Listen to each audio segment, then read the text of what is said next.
We're talking about the Labor Day rematch, and I guess we'll probably talk about the Labor Day Classic too, since the Edmonton Eskimos were clearly dominated in that game for the first time this year. That first time they lost 28-13 to Calgary, their division and provincial rivals. Classic in name only, I think.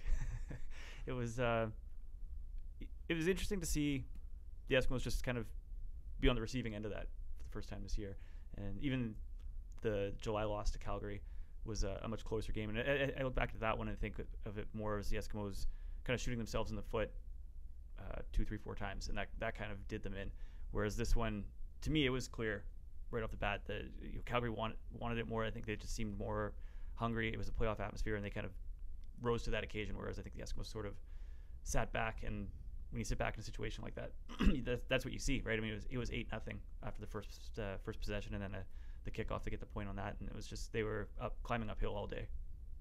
Yeah, well, there's a lot of changes on this year's Eskimo team. I mean, right across the board, and I call them a young team. Some of the players aren't necessarily young, but there's a lot of players are new to Edmonton and even to the CFL. So you're right. Calgary's experience is a lot greater. CFL experience and as a team is a lot greater than Edmonton, and that does play a role.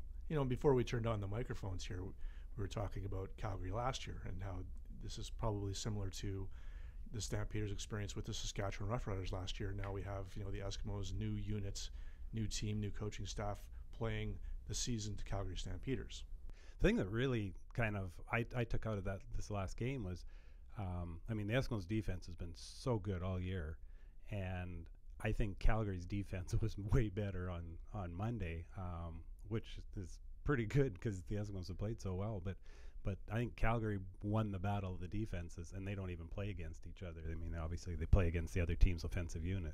Yeah, and I think one of the Calgary players, I think it was either Keon Raymond or Charleston Hughes, had said to Ched going into the game, I think they said it on Sunday, was that it is kind of a head-to-head. They're never on the field at the same time, but they want to outdo the other unit. If the Eskimos got an interception, Calgary wants to go out and get 2 or force a fumble.